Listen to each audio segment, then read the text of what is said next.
Hey, we are here with the Elysian Road Post-Mortem. We're going to be talking about the whole campaign. This is kind of like an extended after show since we didn't actually do one of those for the last episode. We're just going to be here talking about the campaign. We have a list of questions here that we can kind of run through and get people kind of talking about the game, our characters, all the various things we liked about our game. Kind of, have a little chat about the longer than that, 5-year campaign that we just finished. There was a big break in the middle there, but a good, I would say at least 2-3 years of actually playing. So yeah. First thing I think we want to get to is just talking about inspirations for the show itself, right? We can talk about inspirations for characters kind of in tandem with that, but I think a good place to start would just be like, why Elysian Road, right? Like, where did this game come from? And the original premise for the game, like Crow Inquisitors had, medieval Suicide Squad as like the premise. Elysian Road had pro gamers turn into space adventurers, right? As our premise, right? So a bunch of teenagers who were really good at video games trying to take that knowledge and actually, be space adventurers in a sci-fi setting. So what for you guys kind of jumped out as like inspirations as we were playing, or when we were first thinking about our game and our characters, like stuff like books, movies, shows, music, that sort of stuff.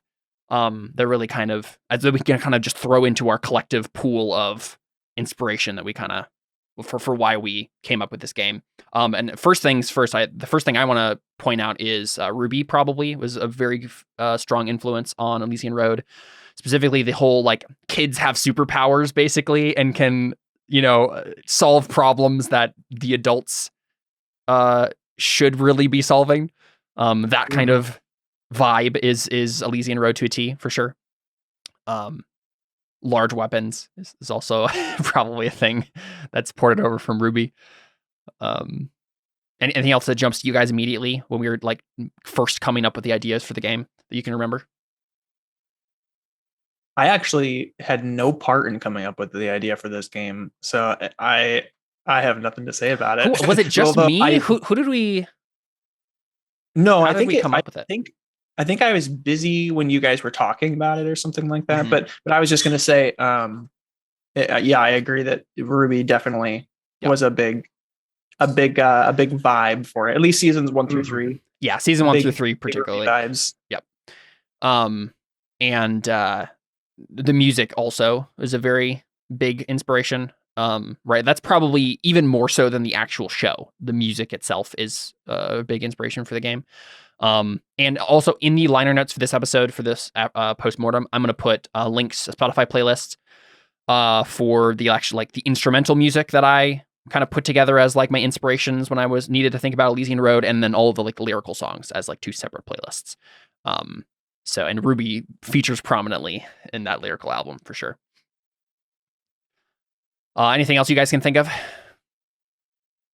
Yeah, I mean, I think it like you said, it increasingly got anime just generally, especially as we got more powerful, because that's just sort of how that works. Yeah. I know originally when we were starting, I mean, we picked stars on numbers, so Swan Song was at least in my mind was sort of, and it's because it was about sort of people running around on a little ship. Yes. I mean, it's just kind of like the scoundrel kind of thing, right? A little bit. Yep. And that was the whole Swan Song pretty much. And then I know we just had the idea about us being like pro gamers, which I think was probably like a joke at first. And then we took it more seriously, and then we made the idea like into an actual campaign. But yeah, and I think it just sort of progressively became more animated as we went. Mm-hmm. Yeah, Swan Song is a big influence. Back when roleplay was a thing. Just the like stars of that number really got on mine and David's radar because of Swan Song. Yeah, that's why we chose the game at least. And then they had a revised edition that was coming out, so that seemed like a good fit. But honestly, looking back, and I think we talked about this briefly in some of the other after shows, but honestly, looking back on it now, that would be probably the number one thing I would change if we were going to like do Elysian Road all over again. I would have us playing like Fate Accelerated or something like that, because the actual premise doesn't, like, I love Stars Without Number in terms of flavor, like all of the kind of random tables and the all of that stuff is really cool, really flavorful. But the game itself is really more for something like Firefly or Swan Song, sure. Guardians of the Galaxy, even than this, because it's a lot more lethal than our anime world had any right to be, right? I don't think I anticipated quite how anime it was going to be, or I probably would have suggested the same thing. Because we really should have seen that coming, but I don't think we did for whatever reason. No, and I like, that's one of the things I like about Stars Without Number, and actually one of my biggest issues with it is that it's super lethal and interesting, and then it kind of loses that later on. I think that for the anime flavor we were going for, it, Fate probably would have worked better. But I think we were also playing Orphans of the American Dream and Fate sort of in between there. So it might have been weird to do another Fate game in between our Fate games. I'm not even sure if we were as familiar with Fate Accelerated at that point. It was 2018 when we started Elysian Road, and it's possible that we weren't. I don't remember. No, we might. I think we were by then. I feel like we were, but who knows? Not good. As a note for the game system that we did with Stars Without Number, I remembered a few months ago or whatever that we were supposed to have like a debt, and like the whole game was us trying to like escape a debt or whatever. About that's the base premise for the game. And we completely never did that ever again. One of the driving forces behind the game is supposed to be, one, you're in debt, and two, your ship costs a lot of money. Like, obviously, because you're in debt because of your ship, but you also have to pay lots of maintenance. Fuel is really expensive. You have to. There's just tons of management. Which I don't usually care for that kind of thing. But in the idea with Stars Without Number is that's the reason that you take jobs and do crazy stuff. It's because you have to pay off your ship. Because otherwise you're gonna get your stuff impounded. And to be fair, I think that worked. That premise works a lot better in the original Stars Without Number than this version, because the old one you had to pay it every month. Like every month you had to put a payment down on your ship. As in the revised edition, it's just every 6 months, which meant we just forgot about it for we actually, in the actual time it took to run the whole campaign in game time, we didn't even reach that 6 month deadline. Not even once, right? That's funny. It's just too long of a deadline to even care about. I didn't know that they changed that. They did. I just kind of, that's one of the reasons that we never talked about it. It might have been 3 months. But either way, it was like much longer than the original game was. So I actually re-looked at our Chrome Quizzers chat, and I found the moment where the genesis for this moment is actually Josh. It was Josh who came up with this idea. Oh, really? So So let's see. You said, David, Stars Without Number has rules for mechs now. So mechs, just like we were talking about something else, and you're like, Stars Without Number has rule for mechs. And Josh said, so I could play a pro gamer turned mech pilot. And then we were like, that'd be so cool. And then you were like, David, we should be a pro gamer team. And then from there it just went on, and you were like, I'm gonna be an FPS gamer. And then it just kind of snowballed. I remember that being the idea, and I remember being like, "That's the dumbest idea ever." Nope. You said, "Oh my goodness, yes." That was the first thing you said, and it was very shortly after we came up with the premise. Yeah, I thought it was a joke. No, and then immediately you said, "I call RTS." I do not remember that. I remember just being surprised we actually landed on this idea. I remember being like, this sounds like a really funny like one-shot idea or whatever. I did not think we were going to do an entire campaign. Just like 4 seasons. And it was awesome. I just did not expect. It's such a strange idea. And again, I think it works better in like an anime style setting, which is what we ended up making the vibe as. So I just wish we would have like chosen a system that fit that a little bit better. We continued to, the one thing that really did make it fit that was Fergus, right? Fergus's ability to like mega heal anyone and survive anything, that's what really sold the anime-ness of it. And then especially as you guys got higher levels, the amount of crap you could pull off because of your incredible power levels made the anime work. But it was the first couple like levels, the first season was like way deadlier than it had any right to be, right? Yeah, we wouldn't have made it like off the second planet if healing didn't exist. Yeah. But to be honest, not doing stars with that number, we maybe wouldn't have even had psychic abilities, right? That's a pretty stars with that number thing. Mm-hmm. So, the flavor really did influence the game. And so, Elysian Road wouldn't have been Elysian Road if we hadn't done stars with that number. So we can take, that's true. We can take it for what it was. We could have maybe done a better system, but it ended up working out in the end. So let's kind of pivot to like character inspirations, right? Individual characters, kind of figuring out where you guys, what's like role on the pro gamer team you guys wanted to fill, and like where that inspiration came from. Who wants to start? I mean, I'm pretty sure I just picked that because that's what I play. I was like, you were the first person to say who you actually wanted to be in the chat here, and you're like, I'll be an FPS pro gamer. Yeah. Yep. It just felt like an obvious pick. And I don't really know where I got L from. I'm not really sure why that, because he has nothing to do with shooting anything. He doesn't shoot a gun at all. I don't. Oh the character from Death Note that kind of inspired the look of the character. Yeah, I'm not sure where that came from necessarily. I mean, knowing you may have just watched Death Note recently, right? Yeah, maybe. Yeah, I don't know. I think the other thing is he always looks like he needs sleep, which I guess is maybe where that came from. Yep, that makes sense. And he's kind of like a little scrawny. So I think that was basically the start of that. And then I knew he was a heavy metal fan, and it just kind of went from there. But yeah, it was the basics. Mm-hmm. What about the rest of you?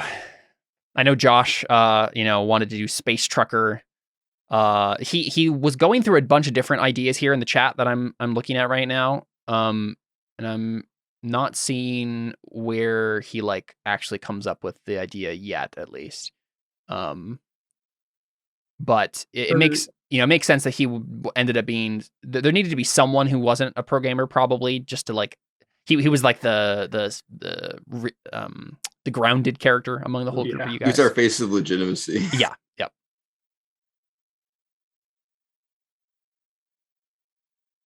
Connor, Jared, where'd you guys inspirations come from? My character's inspiration was just Violet Evergarden. Just 100% that character was my inspiration. Except instead of being a really awesome soldier that took commands to kill and was like actually a really good fighter, I was the person giving the commands. Yep.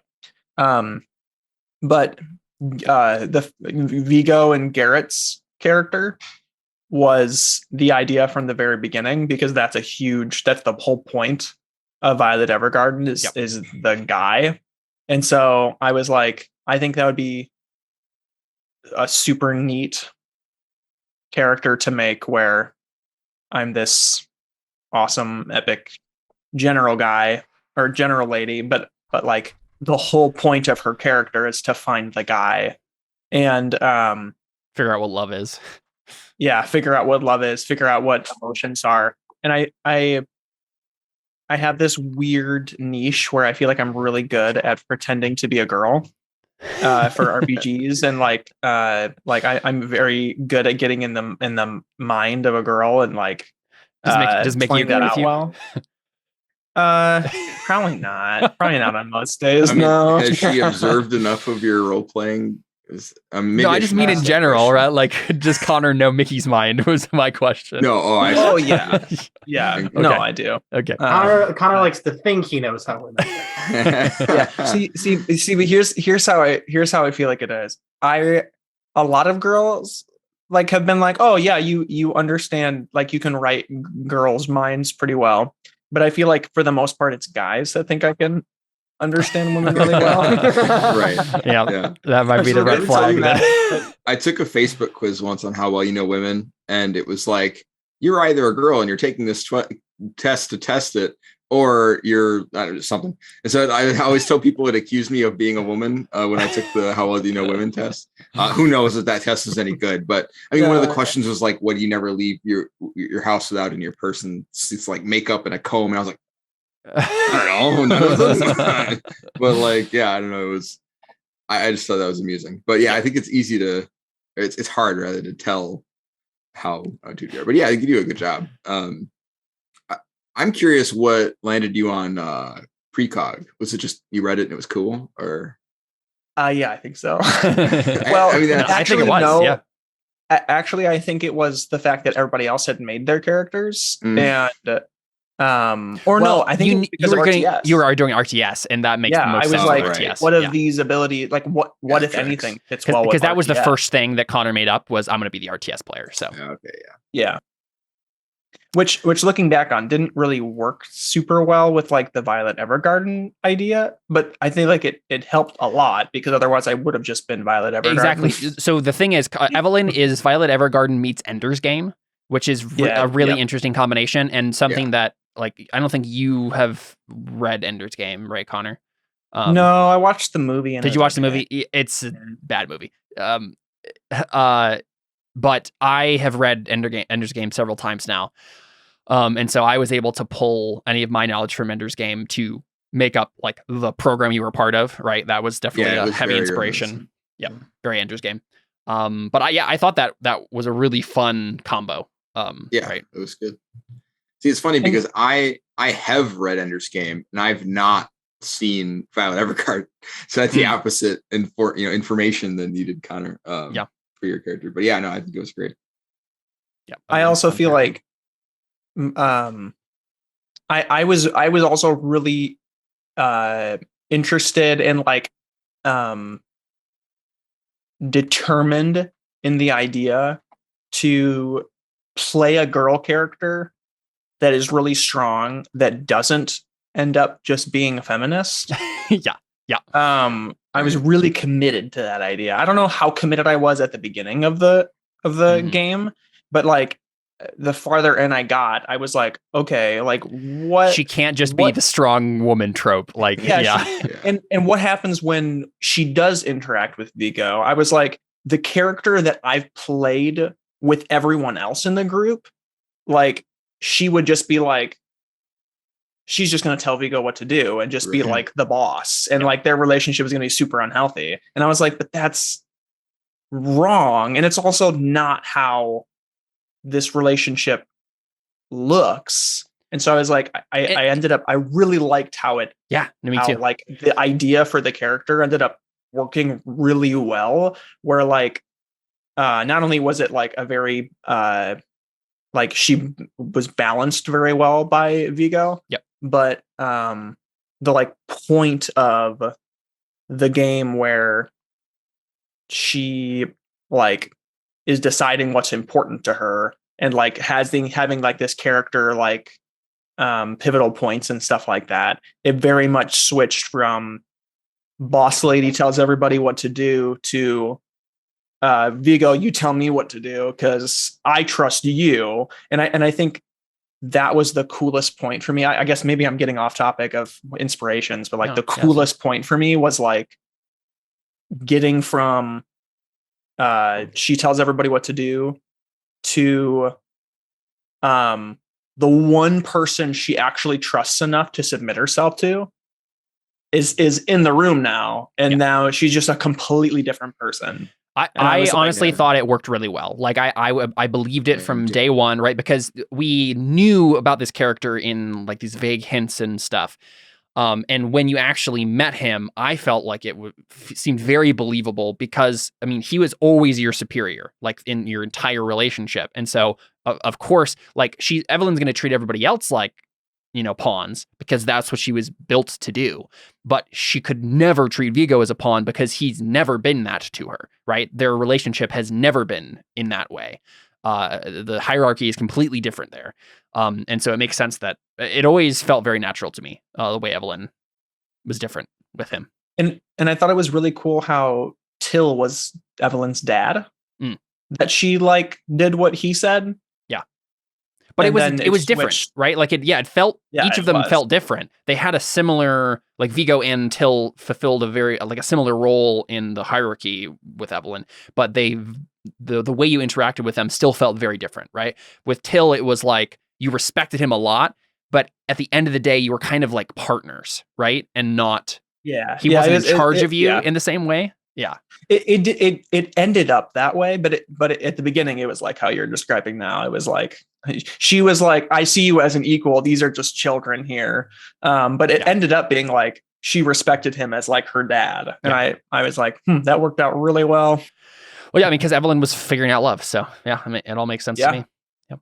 But before we get too ahead of ourselves out of character inspiration, Jared and Carly, what about you guys for inspirations for why you made the characters you did? For Fergus, I kind of took a mix mash of Salim Bradley from Full Metal Alchemist and the deep cut that exactly one person will appreciate, Detective Conan. I don't know who that is. What is that from? It's a really old manga series. It's a child detective guy. Okay, interesting. I never knew that. That's fascinating to me. I kept imagining Artemis Fowl personally. That was what it struck to me because I'm not sure who that character that is. Artemis Fowl is a series. It's about a children's book series. So it's basically a genius kid who tricks. He uses the rules of like the Fae. It's like a modern time period, but there's like fairies and stuff, and he uses all of their rules to basically like trick them into a bunch of other stuff. He's just really smart. That's his whole thing. And so that's what I kept imagining. Plus his character art sort of reminded me of how I visualized that character. But it's funny that you've never even heard of him, and that was who it kept feeling like it was to me. Basically the child detective or child genius prodigy trope. But also with not a good sense of morality. Yeah, exactly. I mean, I feel like that happens a lot. That's true. Yeah. Yeah, exactly. The dapperness is definitely and then of course like cooking truffles and things. I really liked Fergus. I thought there was a lot of interesting stuff going for him. Like he didn't end up feeling like any of those tropes, right? Like he had a bunch of different things going on. Yeah, he started out that way, but like once I got into him more, he became his own thing, because like episodes like 1 through 3 Fergus are vastly different than the rest of the show.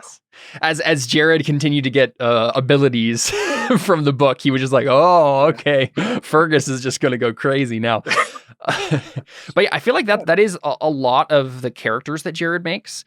Is like it starts off being a very clear mashup or inspiration from like an existing anime character, and then as Jared plays him, it just goes off the rails really quickly into something completely bizarre, right?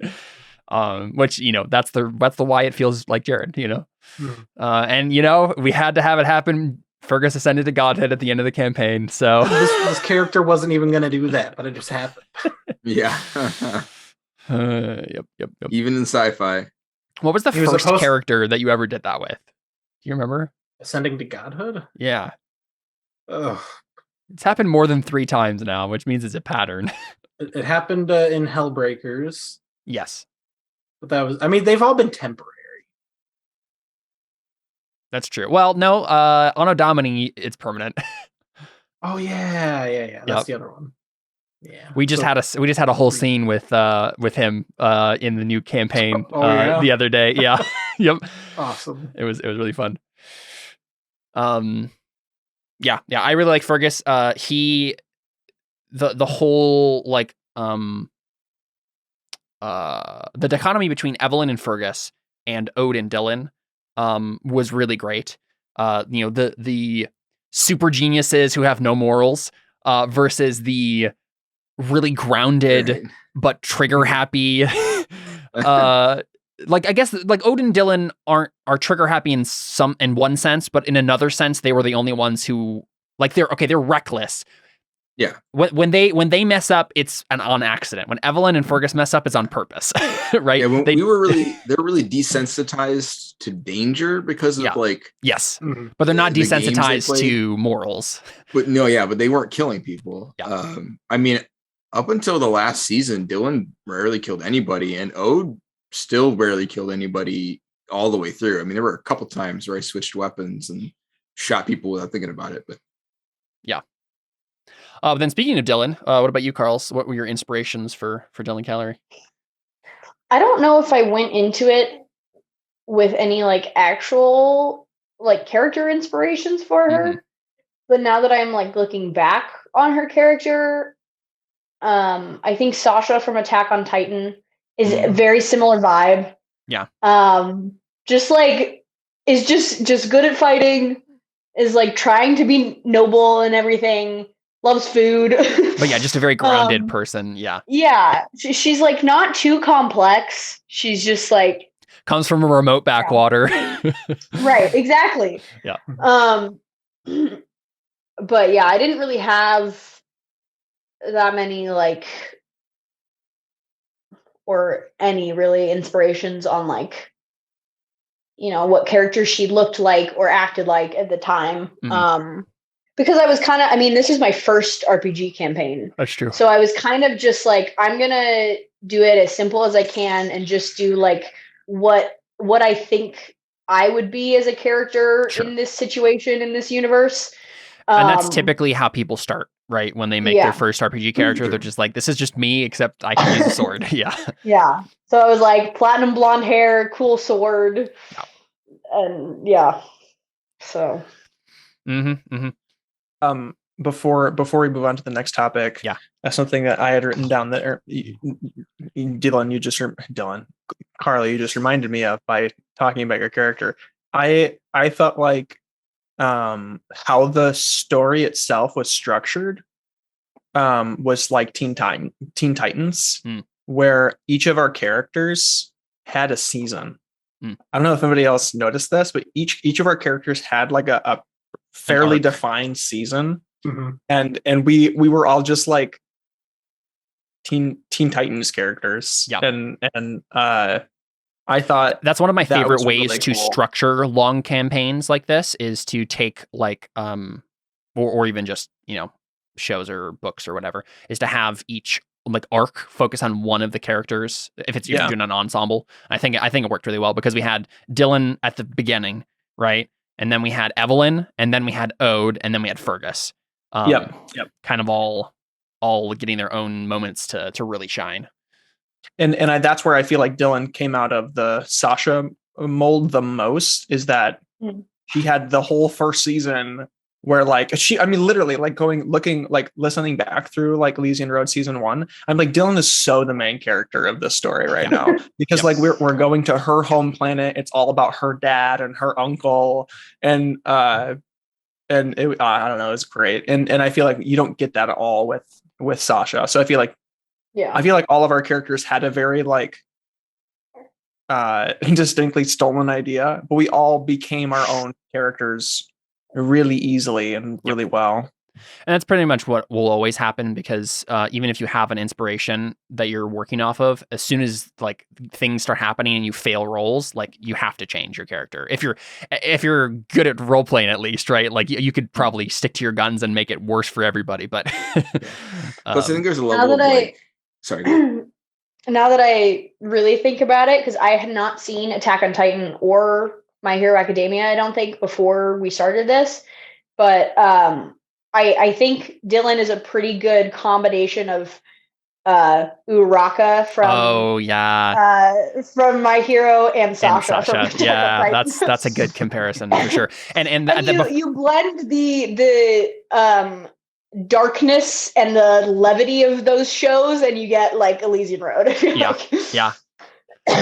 Yeah, and before we move on from inspirations, that's one thing I wanted to mention, is just how much anime really did influence this this show. Other animes that I was watching at the time that really influenced stuff. So yeah, My Hero is a pretty big influence on this, because again, it's kids being given responsibility they probably shouldn't have, right? And having to do stuff that adults can't do. And then Death Note had some influences there, mainly just because of the music and the kind of visuals of Ode's character. Trigon had some influences for sure. That's a good influence for it. Yeah, Trigon. And I was hoping that we would have more stuff happen on the desert planet because I had a bunch of I'd had ideas for a long time based off of Trigon that I wanted to fill in on a desert planet somewhere. But what was funny about the last couple arcs is we just went like that, right? It was, we have a mission, we're doing the mission, we don't stick around to do anything on the planet at all, right? The desert planet and the tropical planet at the end. Yeah, exactly. And it really didn't. I mean, it was like first one dire problem to the next dire problem, and we were just trying to fix things. Yep. And that's another thing I think might have suited Fate better because Stars Outnumbered is a sandbox game. You're kind of just meant to be following the money. So you spend as much time on a planet as that there's money to have and you haven't broken the law yet. Yep. And been chased off the planet yet. Whereas Fate is very much like, I mean, even the mechanics are based on scenes and arcs and stuff. And season 1 really did feel like a Stars Without Number campaign, right? Yeah. Because that's what you were doing. You were just taking jobs. But as soon as Evelyn got her ping, everything just immediately went into like, we have a story and it will not stop until the track ends, right? Which was fine. Like it did change the vibe considerably. But at least that happened on a season change and not like halfway in between an arc or something. For season 1 really feels like the beginning of a show where you're still kind of figuring out what the characters are, what the characters are about, who the villains are, what the plot is, and then once the plot starts getting into motion, then it doesn't stop. For me, I feel like it kind of has to be that way a little bit because if you only did jobs the whole time, eventually I think it would get boring if there was no through line, right? And obviously, Swan Song is pretty mission based in a lot of ways, and it worked well for that. Yeah, but it's just, I feel like it's hard to have like an engaging story when it's all dissociated or episodic or whatever. So yeah, I think it was, especially for our group, inevitable that eventually that was going to shift into an actual plot and not just be missions. Yeah. One inspiration that comes from, I'm looking through my playlist here because a lot of the inspirations are musical for me, but a lot of them also came from like shows and stuff that also had inspiration. One of them would be Noragami as well. Vigo, his visuals come from the main character of Noragami. I'm not sure there's a whole lot else from that show that kind of comes from that. But I have some of the music on this playlist here. But then another real heavy inspiration for me thinking about Fergus was Parasite. I don't know if this was the same for you, Jared, but especially the Bioscion stuff, right? Like all Parasite all the time, right? The music feels pretty Elysian Road. It's a Parasite. I'm looking through my playlist here before we continue on with other stuff. Obviously we got to call out the guy who does Rickroll. How do I Rick Astley. Yeah, of course. Hitman and XCOM 2 both had their times to shine in some of my inspiration pool in later seasons, but that's probably what was Hitman. So the entire hospital sequence of course, you weren't part of, right? It was Evelyn and Fergus sneaking in. It was all Hitman because I had just finished playing the first of the remakes that they did. And I just was like, we're playing a Hitman level. That's what this is. It's terrifying to me how easily our campaign is swayed by what Caleb is interested in the literal moment. Yeah. Literally, like, one of the climaxes of the show was because we played Predecessor a few times. Yep. Pretty much. But I feel like that gives it flavor because, like, we could make up anything, but because we did things that we actually were caring about in the moment, that made it more fun. I'm gonna real quick take a look at my lyrical playlist. Hidden Citizens had a bunch of music that inspired a lot of the game. I have like a whole list of songs that I just think of for each of the characters. That really, I think, didn't we all make really short playlists for, I don't know if they're all short, mine was, playlists for our characters early on. Like I know I have an Odanger. If you do, then please send them my way so I can add them to mine, for sure. Let's see if I can find it. And I have a whole bunch of random tracks from a bunch of different bands in this playlist as well. But should we move on to? Yeah, we can probably move on from there. And characters and stuff, though. Yep, let's do it. So yeah, let's talk about like favorite moments and favorite characters. So it doesn't, you could, I guess, say your character, and that's fine. But just like, what are like scenes that stand out to you? Character moments, epic moments, that really like burn in your brain. I can start in like one of the scenes that really sticks out to me is in season 1 with the even all the Evangelia stuff. The scene where Fergus and Till and Evelyn are trying to like get Evangelia to like hack Evangelia and all that stuff. That entire sequence is burned into my brain forever. Every moment of it was just so evocative. So I could see it happening. And I had just finished watching an episode of The Man in the High Castle. And so a track of music from that show was playing in my head. It was very, very tense, kind of like building track. It was just playing in my head the entire time we were playing that sequence. And so I was just like, this is so tense. So that was a great moment. Yeah. Xanless was by far my favorite planet. I think just everything that happened there was like very impactful for all the characters. One of the most unique ones, for sure. One of the most unique planets that we ended up making up stuff for. A lot of fun. Anything else stand out to people? My favorite moment was based around me, but I think my favorite moment of the campaign was when I was trying to leave the crew, and Till was like, or I should say Josh was like, okay, we don't want this to happen. I have the perfect way to like wrap this all together and have us like stick together. Yeah, I thought that was the pinnacle of the show to me. Was that whole first season being this like wacky kids story where we're all like just like, I don't know, we're all just like such strange people, and it's like, why are they together? Because like the very first episode was like immediate we're arguing arguments over whether we should kill people. And I'm like, whoa, this is not at all what I expected this to come into, but like our characters demanded that happened. And I at the end of season 1, I was kind of like, this is my character and this is just what I have to do. And it all just worked so perfectly. And that was for sure my favorite moment, because I felt like that was so Elysian Road, and it wrapped up the first season in the tightest bow I can possibly imagine. And really sent us forward. Like that moment allowed us to finish the show, I felt like. Otherwise, we had this whole idea of like, I don't know, are we going to just like split the party and Evelyn and Fergus are going to be doing their own thing? But that wouldn't have worked at all, because we have now seen what happens when Evelyn and Fergus are on their own, and it's bad news, right? So you need the groundedness of Odin Dylan to really make it work. So yeah, I'm glad it went the way it did, even if we ended up having to like stop the show for 2-3 years because of it. I think it made it great in the end. David, Carly, anything stand out to you guys?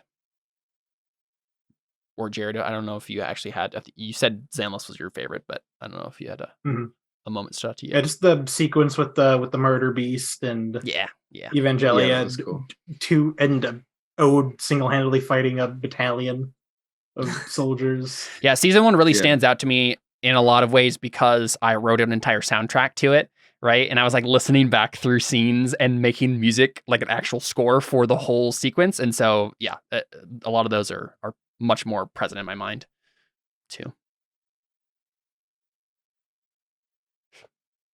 Yeah, I think there were some parts of stuff. Like, I think the part when Ode was on the ship by himself and he was getting attacked by a bunch of guys, that was really cool. There were a lot of really awesome moments, but yeah, I'm just trying to think. So far, everyone's just been saying like, yeah, we peaked at season 1 and everything else. No. I also really liked. And one of my favorite moments was Ode going into Fergus's mindscape when he was in a coma. That was one of my favorite parts because that really was one of the parts that took Fergus and Ode from being like friends to like, almost having like brothers, basically. Yeah, having a really concrete connection. Mm-hmm. Yeah, I really liked the having like Ode take Fergus's like brotherly role since he lost. Yeah. And I feel like Fergus had pretty much, like, I don't know if there was a specific point up till then or at that point where Fergus had like very clearly, obviously kept Ode from dying. But he kind of like just generally did that throughout the entire time, just sort of kept us from getting killed. Yep. And that was one of the few times that Fergus was able to sort of repay the favor. Cause I mean, it's so hard to kill Fergus. Mm-hmm. So, but Ode got to sort of, repay the favor, and that was a big part of it. And obviously that was also where the whole thing with actually going back in time with the thing with the it was the first time we did that. Yeah, we saw what could happen there, and then also that set up the whole thing with Evelyn, where they had this huge wedge between them. Then I really liked Fergus getting Rick Astley. Everything with Rick Astley was awesome. The one-off comment about the ghost ship that Rickrolls people, and I was like, I'm bringing it back, baby. Every part of that whole thing was so satisfying to actually have happen, because the moment that Jared actually figured out what it was, he was like, Fergus goes white, and like just was so excited about it. So good. It's possible Carly's putting Finn to bed right now, so I don't know if she. Well, we can swing back around to favorite moment in character for her. Favorite character for me is Till, if I can't choose myself. Yeah, because I love Till's character. Yeah, Till's great. He I feel like was the most unique out of all of us, and Josh had such a great way of making the most unique characters that I will forever miss. But I have to choose Evelyn though, even then, because that's great. That means your character, you had enjoyed playing your character, which is a great thing. That was the character I enjoyed playing the most out of any character I played in RPG. Nice. She had the most succinct arc for me. She's one of the very few campaigns that we actually finished. Yeah. And the like character story was so succinct for me, and just the amount of unique things I got to try with her was so much fun. Like the episode that we had in the first season where she's just like watching old rom-com movies and it's just like asking people about like the whole date episode where you just like follow the whole date episode. Oh, very good. I had so much. I think I had to leave like halfway in the middle of that episode, so I just like started off and just like left. That was so much fun to me. And it was just the dumbest thing, but I had so much fun with that because it was, I had such a unique character and it played out so well. And usually when you have a unique character, it's really hard to fit them into the world and play them well. And it just was so seamless for me. And I had such a great time. Yeah. And I had such a great time interacting with each of the main characters. Yep. Like Evelyn's relationship with each of the main characters was distinctly different. And I had so much fun with it. Yeah. Probably the only one that I don't think was fleshed out as well as the others was probably Evelyn and Ode. Right. Yeah, that's what I was thinking too. We didn't interact it's not too much. It's not that they didn't have any interactions. It's just that, it wasn't as fleshed out as everybody else. And that's why I was really happy we had that scene at the end. Yeah. Yeah, with you and Till, with you taking me to Till. Yeah. Yep, that's true. Yeah, I think it's interesting that you say like Evelyn's your like favorite because I remember you talking about when we did like the Chrome Quizzers behind the scenes for the podcast, you talking about how Cantarius, you loved playing Cantarius, but he was such a challenge, right? Like every part of him was just like hard to play, right?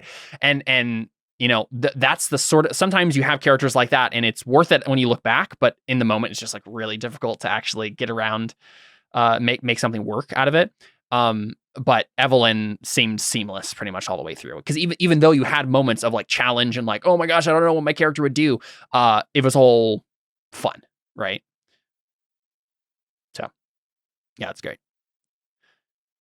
What about you guys? What's your like favorite character besides? I mean, you can say like, oh, I loved my character if you want to, but you know, just stuff that comes to your mind as a favorite character you love seeing on screen. And then Carly, if you have, since you're back, a favorite scene or a moment that's really stands out to you.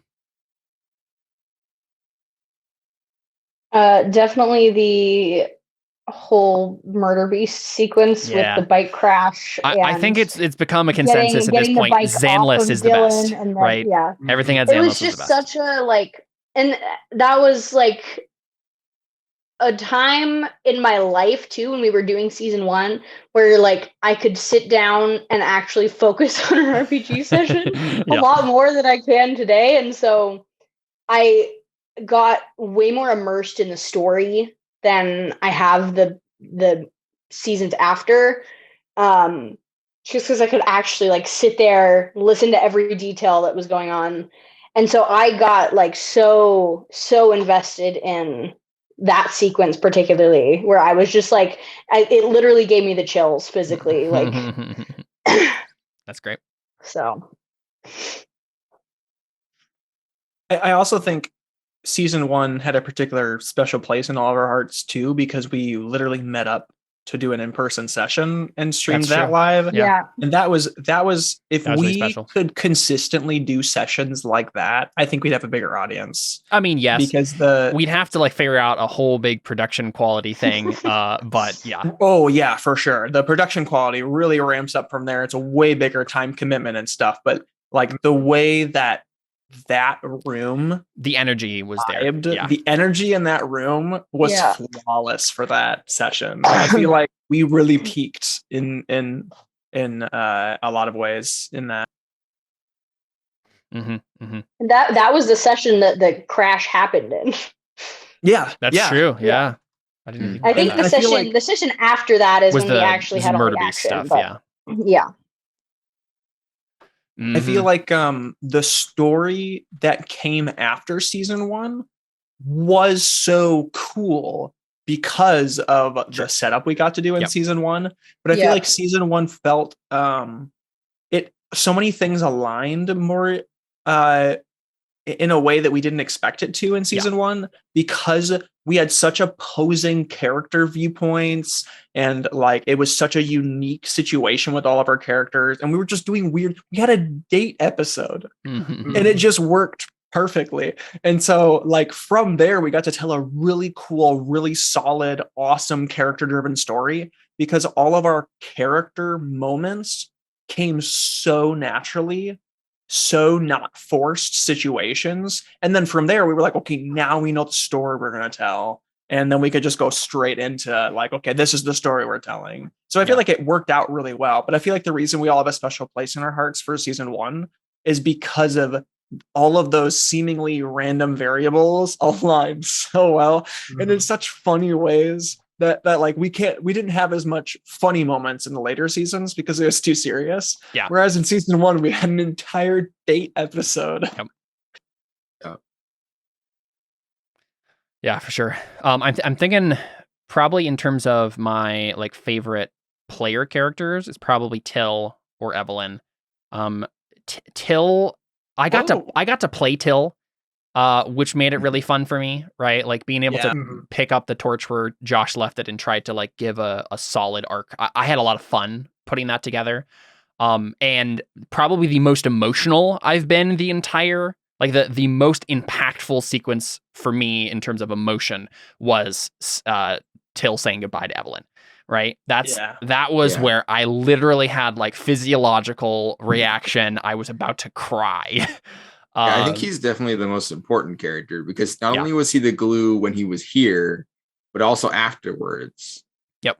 And I think that he literally was, his death was like the MacGuffin for the last season. Pretty much, yeah. True. And I think the two of the most powerful scenes for me were, when he said goodbye to Evelyn, and then also when Dylan got to say goodbye. And that one especially I liked because as a total fluke of the dice, I couldn't help her like I had with Evelyn. And she had to use a power which she's still been learning about to do it herself, which was honestly, I was frustrated when I failed that role because I was like, well, now that doesn't make sense. Yeah. But then when she did it her way, like her own way, I was like, oh, this was so much better. Yep. And it was more personal for them. And, Ode had already sort of had that chance to to interact in that way with Evelyn. And both of those things were literally just trying to get closure for someone who was, like I said, the glue there that died. I think I like all the characters. I don't know if Till is my favorite character necessarily, but I think he's definitely the most important to the plot by far. And I definitely loved his character too. I'm one of my favorite sequences too is like the whole that whole episode where he dies, right? Where they corner you in that little desert base, and Evelyn and Krawls fight where they're constantly missing each other, but we like the way we got to frame it was so cool, right? Mm-hmm. It turned like what would have been just absolute pathetic into complete chess match, right? Which was so satisfying. And then Evelyn like jumps out with her mech as the ship just explodes, and like it was all of that was so much fun. And I have to say, like in terms of like NPCs and stuff, I really had fun creating all your nega versions and sending them against you, right? Because that's the sort of thing that has to happen in a show like this. Anime, like you have to have the like alternate team that comes and fights you, right? Like I definitely loved Alex being Dylan's alter because, like, especially like with the comparison of Dylan to Uraraka. Yep, exactly. Like it's such a good parallel of like they're just complete opposites. Like they're gonna hate each other because they're nothing like each other. Yep. I forgot for a moment that Alex was so inspired by whatever her name is. I can't remember. Creepy girl from My Hero. Yep. And then I really had fun with Crawl as a villain too, right? Like, just like trying to like have this kind of like petty vengeance that he wants against Evelyn, but he's just a little bit too smart for Evelyn in some ways, and gets the drop on them in multiple situations. Lots of fun, and getting to have the actual confrontation where it's literally just Evelyn and just Crawl was amazing. That could not have gone any better. I loved that moment. That was the way that we can do stuff with the precog fights. Like we got to have a moment where it's just two precogs and just got to go all out with the theatrics. Very fun. People. Yep. And I think to your point, Caleb, that was one of the times where I was like, it's so important to set failure properly, because when you have a really awesome epic character and they just fail for some reason and it's frustrating and dumb, like it can just be frustrating and dumb, or it can be super cool like that. I mean, like you said, all it was a couple of people failing consistently to hit each other, which mechanically was really stupid. But you can make it something super awesome. And that was one of the coolest fights in the game, despite no one hitting each other. I know. I was so happy with that.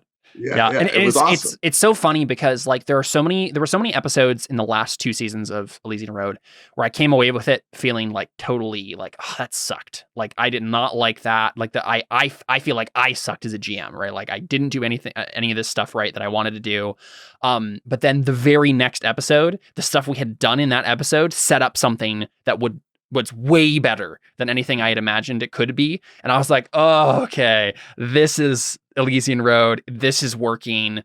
And so I mean, literally like in the game or outside of the game, you just got to roll with the failures and just keep pressing onward and not worry too much about Like, okay, well, that session didn't go very well, but or at least I felt it didn't.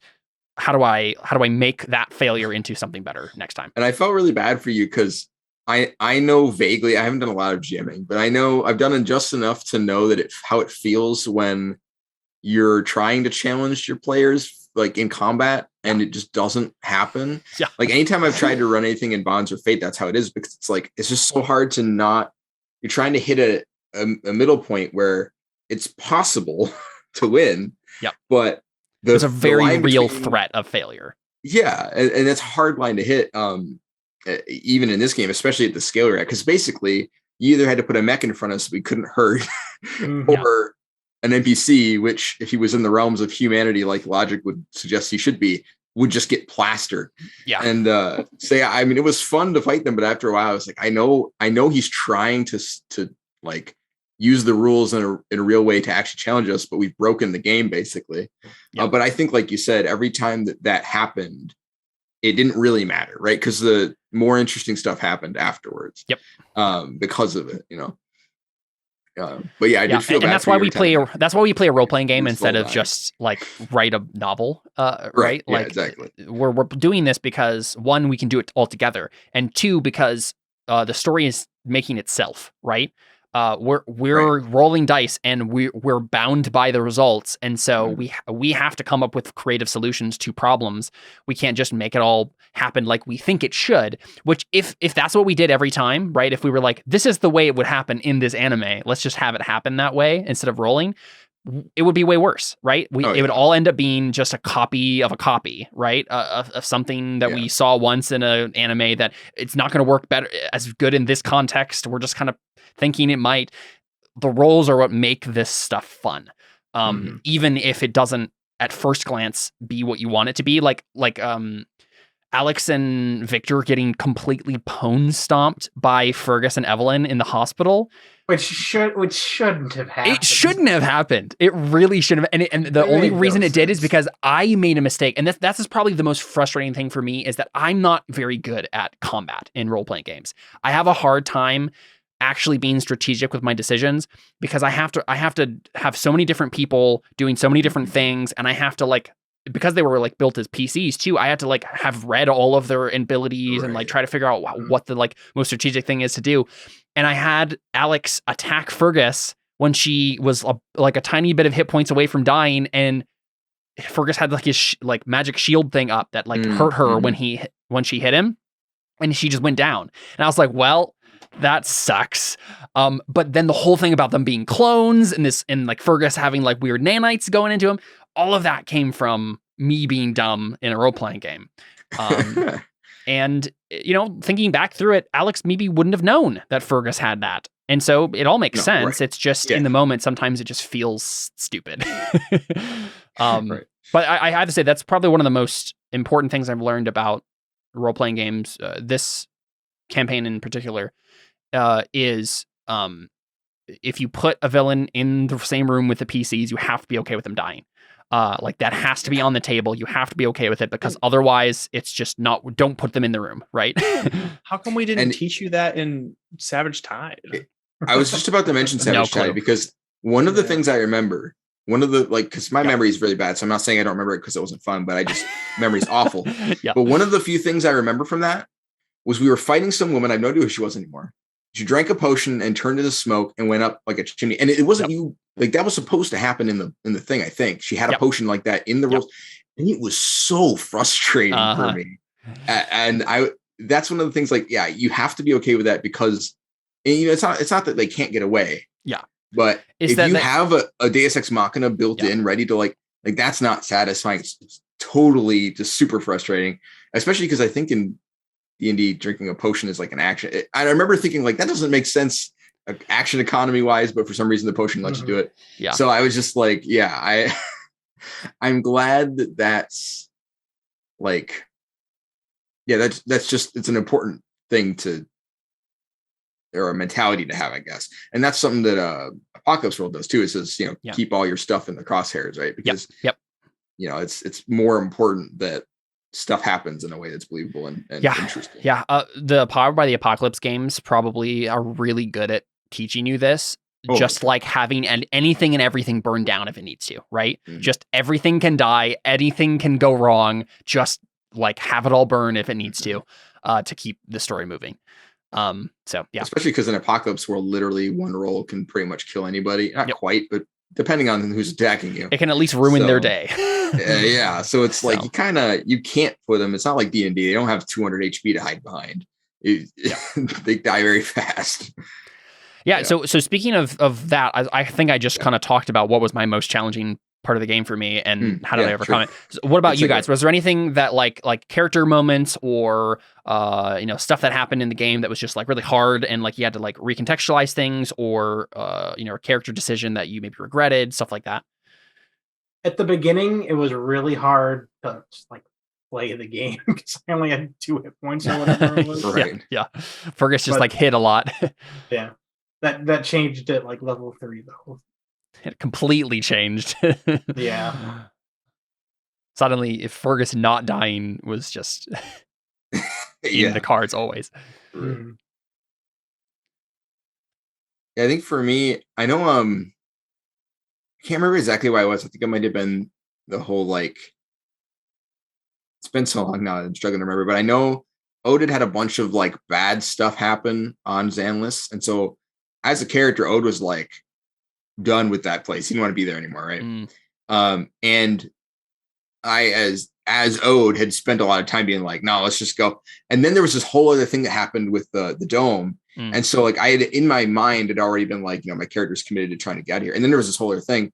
And I wish that I had done a better job of like, I should have found a way for him to commit to that, because most of that arc, he just kind of like pouts in the ship because he really wanted to leave. Like there was a lot of, he was done with like everything that had gone on there.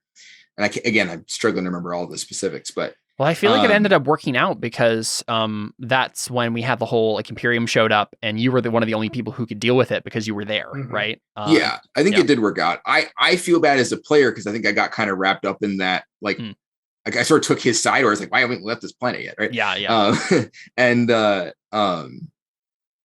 So I think I as a player should have interacted with that better. Although as in the story, I think it worked out fine. The character doesn't need to be on screen all the time. But yeah, I know part of like the whole thing with the dome, like I was basically not a part of just because my character was being pouty and I was not like doing my job well enough to like help things move along. But yeah, so that was one thing I don't know. The other thing was I think I preferred, even though being overpowered was fun, and I mean, honestly, Fergus being overpowered was probably just as much to blame as me being overpowered, but it felt like it was hard to make my character care about being in danger, which was realistic. Like it made sense because of the circumstances, but I also didn't really feel like a lot of like the first time that we had a gunfight and Ode just got plastered and you like basically got one shot. That was really dramatic for me. I even like wrote that little short about it. And I liked that a lot. And I really liked how early game this system is really lethal. And I was sort of disappointed by the end of the game with how hard it was to die. I think the other thing was Ironhide was a big issue there because it is objectively like the best talent. And I think all of us took it. And it's kind of just like everyone gets plate armor. Like it's a little too good. So it's like, I don't blame anybody for taking it. I took it, but also I really shouldn't have been that good. Cause I mean, at the end of the game, we were having people take 8 shots at us in a round and like 2 of them would land. And it's like, it's a combination of 3 different things, right? So one, I think we were leveling up a little bit too fast. You guys wanted to level up fast. And I felt bad whenever I suggested that we like slow things down because I could start to see where this was going.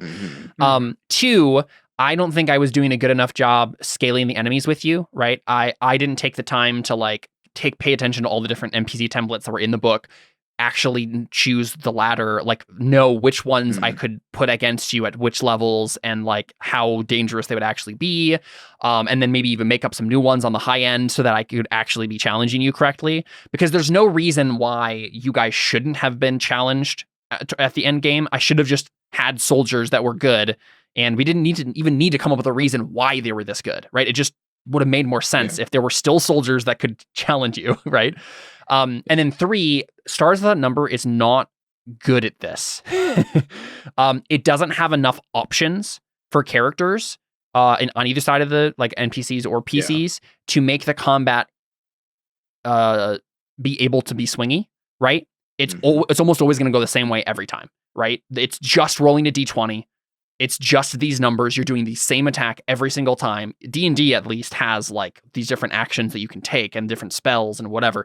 There's just not enough. I don't think there's as many options in Stars Without Number to make combats more interesting. Yeah. So D&D I think uses a lot of currencies that run out. Yes. And this game doesn't really, other than like focus. But even then, like a lot of what a psychic does is remove their ability to need to spend that stuff. Yeah. So it's like, yeah, I think that's probably a really good point. In D&D, you can really wear people down and get even high-level players to a point where if they get into a moderately dangerous fight, they'll still die because they've used up all their really OP stuff. Yeah. Whereas, I mean, in this, really the only resource you have that's OP is like if you're a warrior, you have that special ability, and that's about it. And that the leveling up, like at the beginning, we played it like how the rules said to do it. Have like 3 goals or whatever. Yeah.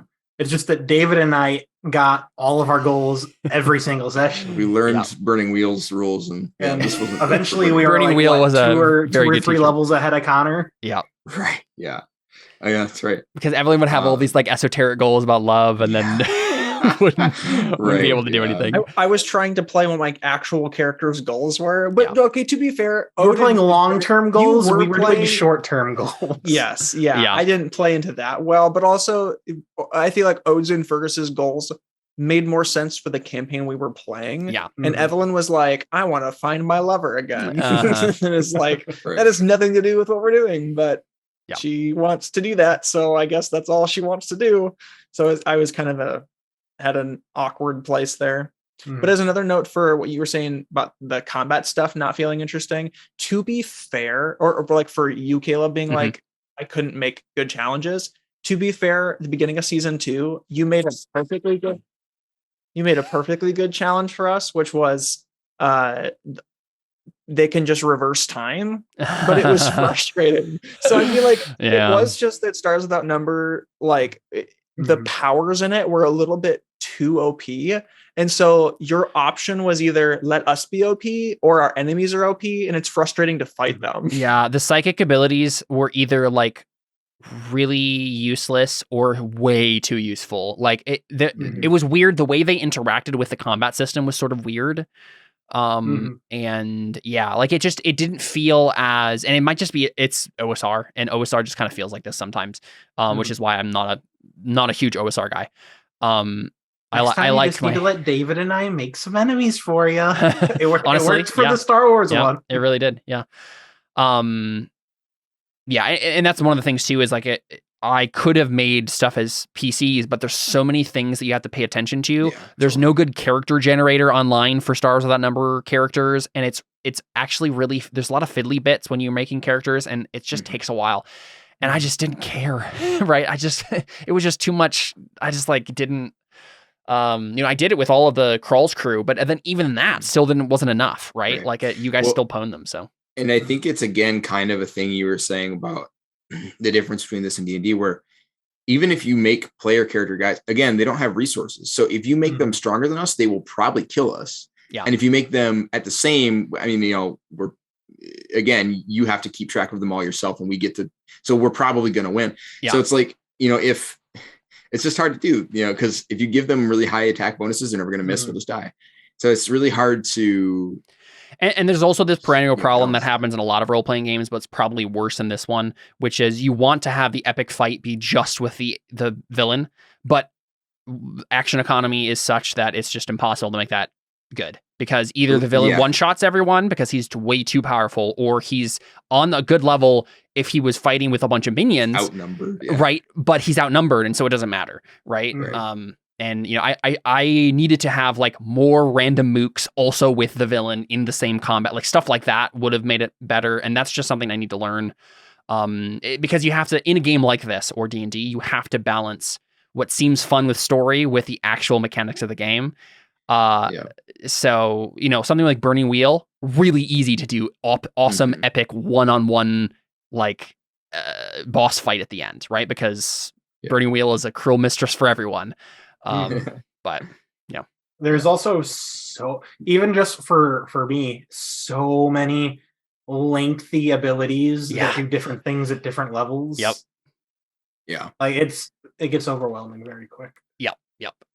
With just how much options you have. Before we go ahead. Sorry. I was just gonna say, I think that I like when games let you modify your abilities and like customize them. But the problem was that there was so much of that if you learned what an ability did, next level it was probably going to work differently. So you couldn't remember what the ability did. You had to remember what this version of your ability did. You had to do that for a lot of abilities.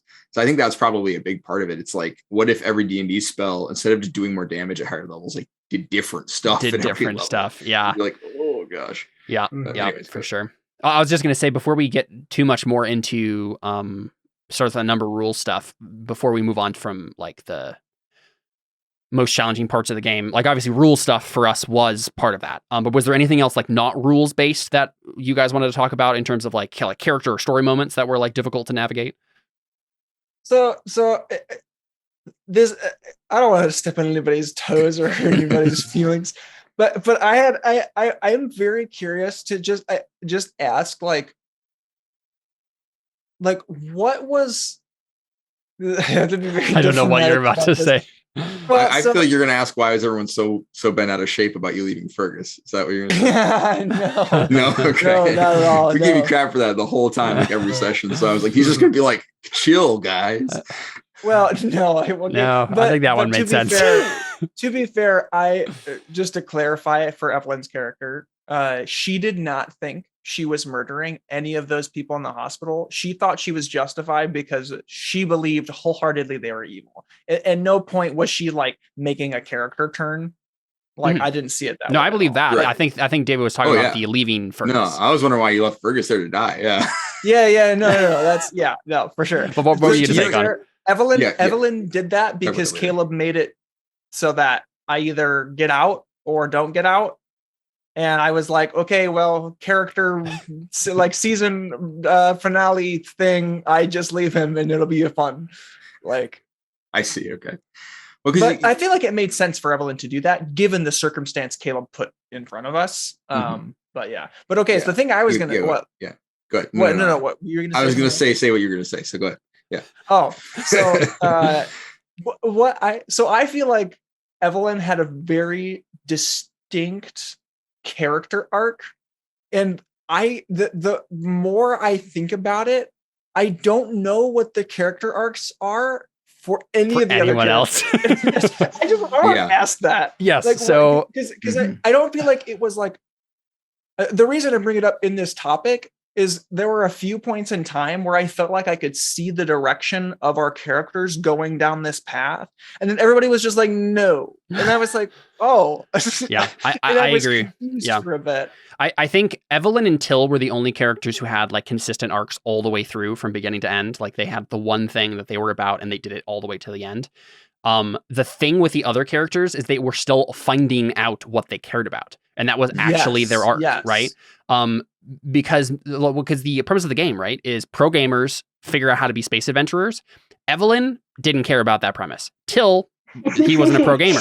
Fergus, Odin, Dylan, though, that was their arc, right? Is we are pro gamers. What do we do now, right? How do we become space adventurers? And so Dylan had like a concrete arc in season 1, but then she had a concrete arc in season 1 and didn't have a whole lot of other places to go beyond season 1, except for more be a pro gamer space adventurer person, right? And I feel like all of your characters interacted with each other's characters in very like naturally relational ways, but I never felt like and I feel like Dylan and Fergus's characters had more so of an arc, but I feel like Ode's character was Ode didn't. Well, here's the thing. David came to me at the end of season at season 2, and he was like, "I don't know what I'm doing with Ode. We need to figure this out." And here's the thing. Here's the thing: is I loved Ode's character from beginning to end. David, I had every time you talked, I laughed. It was so much fun. I loved you playing Ode's character because it was such a staple and it was so comedic and I loved every moment of it. But the more I thought about it in this last season, and literally as I was thinking, what is this character about? Characters had a very distinct, for sure, season that was about us, and I was like, except for Ode. When I was like, honestly, no, he met his family. I honestly feel like it wasn't intentional, but I think it worked out fine. For one, Ode's only negative stat was wisdom. Doesn't learn things, right? So he couldn't have had an arc no matter what. He really didn't. And now that I think about it, obviously he had sort of his wake up moments with people being killed and stuff. Season 1 had some really good character Ode moments where he had to figure out that stuff. And I think he learned some stuff about kind of I think that especially as much as our characters didn't interact a lot, that Evelyn taught him a lot of stuff about the side of the world he never the part where people kill each other that he never really experienced because she was the max of that. He was she's the coldest person he'd ever met by far. And I think that him sort of forgiving her or whatever, not that she did anything to him, but at the end was sort of him learning to adjust to that kind of stuff and understand that not everything's going to be perfect and nice. But he didn't really have a lot of character arc. And to be honest, that was fine with me. I felt, especially with cognition stuff, a lot of what he was doing was helping other people have their arcs, right? That was sort of his utility in the story. And I feel like that fit for him because that was how he was, right? He was always just throwing himself face first into whatever for other people's sake. And it felt right to me that he kind of meandered, didn't learn a lot, right? He just kind of kept doing that because that's what he does. And he was not a wise character. So it made sense that he didn't learn a lot. And that's the thing, right? In stories, characters don't necessarily need arcs, right? They can just be who they are from beginning to end all the way through. And I feel like, but actually, as I think about it, he was a Zach Brannigan character. He no, I'm kidding. Good. Actually, as I think about it, I feel like Ode and Dylan's arcs, well, except for Dylan had a really solid arc in season 1 that was all about her character. But then past that, I feel like Ode and Dylan shared this thing where it was their characters, what they were doing is, we're challenged by our worldviews are challenged by the things that are happening around us. And their character arc was, no, I'm not going to be changed by this. I'm going to stay exactly the same. Which sometimes is the best thing to do. I feel like that was what your characters were. Now that I'm thinking about it, it's you found what your character was about, and then the world was but what if you tried killing people instead? And what if you went on the revenge spree? And you were I'm just not going to do that. And that was the character arc. And because they had their crises. It's actually a really solid arc. Yeah, they had their crises of oh man, this is what it means to be in a world like this. And it's but it doesn't have to be. We have technology, right? And we can fix this. Dylan definitely had moments of temptation towards that. And definitely towards the latter 2 seasons. She definitely killed a lot more people, legitimately. But she she was intentional about it. She was this person deserves to die. Way, yes, in a non-Evelyn type way where she was she wasn't just logicking it away of these people are evil, they just need to die. Yeah. She was these people are legitimately trying to kill us, and if I don't kill them, they're gonna kill us. No choice. But she definitely had that moment after Till died, and Evelyn made the big we're gonna go destroy the Imperium speech, where if she was even slightly less like morally, mentally healthy, she would have been like, yes, let's go destroy everyone. But she was just like, let me grieve first. Like, Right. So. Yeah, I feel like Fergus had a good arc though. Fergus's like big thing at the beginning, but like programming wasn't really his like go-to. It was just like he's also good at this. Yeah, like his whole thing was like he had at the beginning, a lot of family trauma and family stuff. So the whole joining the crew and all that was looking for a family and a place to belong, while also understanding what morality actually is, because again, he had no good example of that growing up surrounded by war and politics and treachery. And I'm pretty sure, like, if we're going to give official diagnoses, I think Evelyn and Fergus are both on the sociopathy spectrum there somewhere, right? And like his big arc was like becoming a family with Ode and Dylan, and I guess it was like becoming a family and also deciding where the lines are with morals, right? Like what is unacceptable to do. And I think one of the sorry, you go. And the stereotypical like with great power comes great responsibility. Yeah, he became very powerful very quick. And he abused it like crazy. And Dylan's uncle was the one that died. I feel like that makes perfect sense to me, but I still feel like it was jarring for me that like Fergus's descent into dark eating people stopped when like just like flat out 100% 180 turned Fergus around when Ode was like, hey, that was kind of scary. Well, I mean, to be fair, I think that was one of the contributions that he made to another character's arc, because he was at that point, I think it was pretty much just like, and he didn't really have like the opportunity to do that again, because like pretty soon after that, it was like, hey, if you keep Ode's dad was like, hey, if you keep doing weird psychic stuff, you're gonna explode.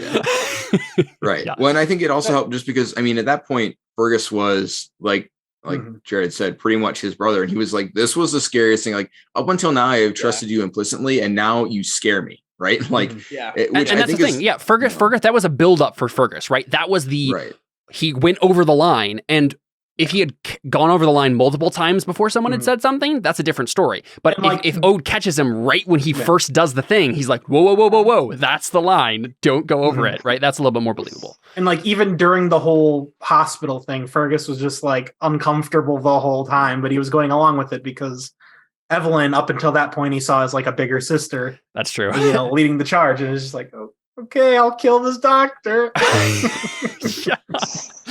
And I liked that Fergus repeated his words to him later when he was like, you don't make sure you don't go too far, right? Like when he was trying to do all the post-cognitive stuff, and he's like, you made me promise not to push things too far, so you should also do that.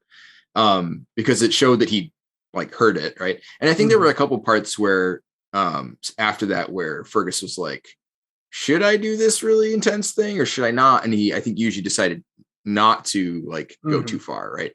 So we saw him sort of reinforcing that. So I don't know. I mean, it was a pretty abrupt move, but I think it made sense. Yeah. At least it didn't feel weird to me, but yeah. Okay. Yeah. And I figured y'all had like justifications and right. I just feel like I missed it, right? So I was just like, I just want to ask, like, were you playing predecessor? What? So were you playing predecessor? No. I just feel like I like had a trajectory for where I thought the story was going based on the things that were happening to us. And I figured, like, in my head, I'm like, okay, Ode and Dylan are going to turn out exactly the same. But I felt like you're like, nah, was like really fast for me. And I was like, okay, we're gonna get to the edge and then not step over it. And instead, Ode was like, hey, Fergus, that was the edge. We're way back here still. We haven't moved forward. It's probably coming back by us. It was jarring for Evelyn. if Fergus had been like all in, like 100% on the whole hospital incident, it's like, oh yeah, that I think that would definitely be weird. But since he was, trepid and felt bad about I mean, he didn't feel bad about the eating. Victor and Alex. Victor and Alex. Yeah. But yeah, the other people he felt bad. Oh, that was another great moment. Just when we're thinking about great moments, and David, you can say what you're going to say. Okay. But when Evelyn poisoned the guy who's in charge of the program, that was an amazing moment. I love that. Was good. Yep. And me getting to do the double take with the clones was really fun. Oh, that hospital sequence was really fun too. The hospital sequence I think my second favorite. Sequence. Oh, Odin Dylan capturing the hostage, the patients before that was also pretty fun. I failed to drive that car every time I tried to roll. Yeah. But what were you going to say, David?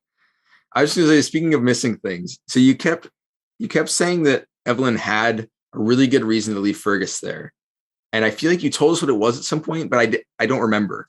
So what was her I know you said your justification was you felt like you had to leave. But didn't she also have her an in-character reason? Well, I mean, her in-character reason was she loved Vigo more than Evelyn, and that was her getting to the point where it's like, okay, I have Vigo back, and so we had this in season 1. We had this moment where she was like, "Hey, I'm living my own life, and these people don't want me." Right. And so I'm just going to go and do my own thing. And then she's like, oh, these people want me. And then she had this moment where it was like, okay, now she has to decide if she wants them. Right. And then she was like, I don't. And that was her okay, I'm picking Vigo over the crew. And I didn't deserve the love that they showed me. Okay. And then I feel like that's why I loved how we wrapped it up with Evelyn just being okay, see you later. But this time she wanted them. And she was like, you're still accepting me. And I feel like that was the perfect arc for Evelyn. That way we know she's on the right path after this. Yeah. Because of that moment. Yeah. Not because of anything that she did, but because of who she's going to be with. Anchoring of these people. Yep. But I guess the reason that I had always been like, why did she just leave there was because to me, when I had listened to that episode and stuff, it didn't feel like you couldn't have just picked him up and ran. And so that's why I was like, but why did she do that? So I guess because Caleb told me I couldn't. Right. Yeah. I basically just I don't know if I maybe gave enough reasons in game, but I at least told her in as a player, I was like, you have to choose between taking him or. Okay. Because when I listened to it, I was like, oh yeah, there's some dudes in the elevator over there. They're coming up. The elevator's going to get there soon. I'm like, yeah, that's probably on me. It takes 3 seconds to lean down and pick them up. I should have made it more clear. I could have come up with a reason why that would be the case, right? I probably just shouldn't have made it more clear in the narrative why she had to decide between the two. Okay. No, it's fine. It was mainly just I think because there was a failed roll or something, and I was just like, you have to decide. You have to choose Fergus or. It was probably just because of Fergus's failed roll, right? It was right, yeah. There's actual I probably stakes gave you that grief for no reason then, but because when I listened to it, I was like, why didn't she just pick him up and run? Yeah, that's probably on me. Yeah. But yeah, it's all good. Yeah, okay. I was just curious because you were always insisting that she had a reason, and then I'm pretty sure you told us, and I was like, I can't remember. Okay, yeah, that makes sense, and I think that would make sense for her character. It's just I remember thinking that there was something you were missing or something. Yeah. Well, cool. Was there anything else? The thing I want to end with is talking about the actual ending of the show and what you guys thought, because we, an actual after show for that episode sort of thing. Oh, right. Yeah. But before we go to that, is there anything else you guys wanted to talk about in terms of Stars Without Number, the campaign, things you would have done differently, any of that stuff that we were still kind of dancing around? I don't think so. Not for me. One of the things I had written down was to say that Ode is David's funniest character he's ever played. So, probably true. Shush. Shush I thought one thing. Yeah, but he was funny. and then the other thing that I had written down was I had a couple of things, a couple of different ideas that I had with Evelyn that I thought was going to be like a really cool moment if a certain thing happened that I wanted to bring up. And I never did. Well, one of them was if Evelyn ever dies, I thought it'd be the coolest way to have my death be like, let's say it's like Evelyn has this moment of like either she helps these people and die, if she helps the crew and dies, or she like tries to save her own skin. I thought it'd be awesome if we just had this moment where Evelyn just like isn't reacting at all to the situation and just goes over to the crew and is just like, hey guys, here's what I've always wanted to say to you guys or whatever. And we just had this moment of like, what is she doing? And then we realized that it was actually back in, it was in her mind seeing the future. And then she doesn't do that. And she sacrifices herself. I was like, that would have been the coolest moment ever of like, as in like she, what was the thing that she had to reverse? She gets to say goodbye.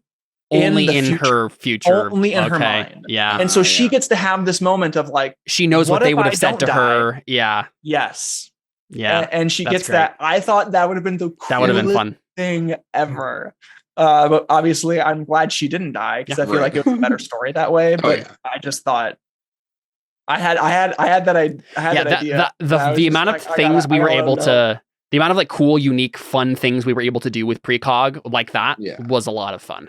Right? Like moments where we're like, ooh, that actually happened in the future and it didn't actually happen. Yeah. That was very fun. It helped for retconning. Yep. Yeah. And then was there something else that you had on your list there? Well, I thought there was, but actually it was just the other thing that I had. It was a different way that I could die is just a joke, which was like, don't worry guys. I took out a really big life insurance policy. but that only worked if the problem of the campaign was still that we were in debt. Money. Yeah. And I was so I had that idea at the beginning of season 2. Yeah. And then I was like, well, this doesn't work anymore because we completely forgot that we were in debt. So it doesn't matter anymore. That's really funny. I know Fergus made a comment at one point, since he could basically raise people from the dead. He was like, let's just all take out huge life insurance policies and then kill each other. And then Fergus will bring everyone back. Yep.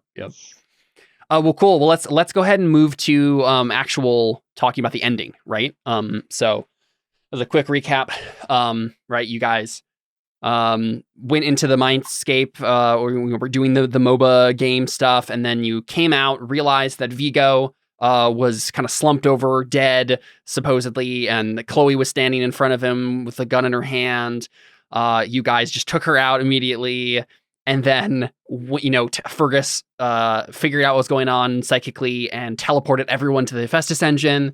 You guys, Fergus touched the Hephaestus engine. It was a whole big thing where like he had to, make the, power, with great power comes great responsibility. Like this will change you, all of this stuff. He ascends to psychic godhood, fights Sigmund, defeats Sigmund. You guys find his body. He's still alive, barely. But in that meantime, Ode had gone back in time with Post-Cog because he didn't know if Fergus, like how he could help Fergus or whatever. Talks to his great grandfather, who was apparently part of the White Sun Protectorate, which was like this peacekeeping organization before the Scream happened.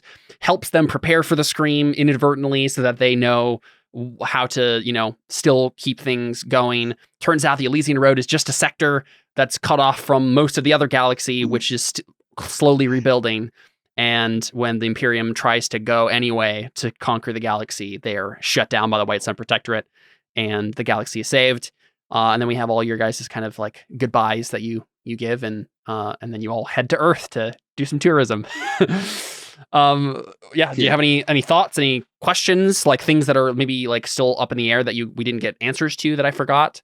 Anything like that? Yeah. So something I completely forgot about until we were like done with the show. And I was like, wait a second. The entire goal of Evelyn wasn't to kill Sigmund. I didn't care about Sigmund at all. I just wanted to kill the Imperium. Mm-hmm. Where did we end with the Imperium? The Imperium got pwn stomped by the White Sun Protectorate, right? That we had that scene where they were like, okay, we're just going to go conquer the galaxy anyway. We don't need a Hephaestus engine. And then they, because they got the map anyway, right?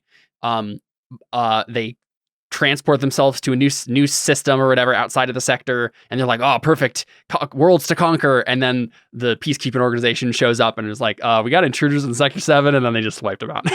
One thing I really wish we had done was tie that to her prophecy and be like, that was the reason why. Because for one, because it would have been perfect, because the whole point of me going back in time is I can't always change things unless it's a point where I'm supposed to. Yeah.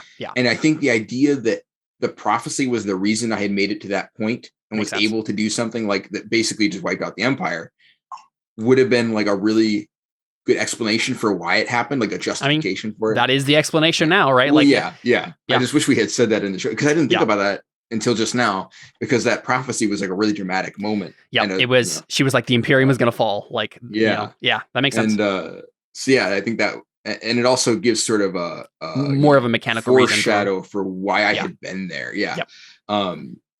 But yeah, no, I love that.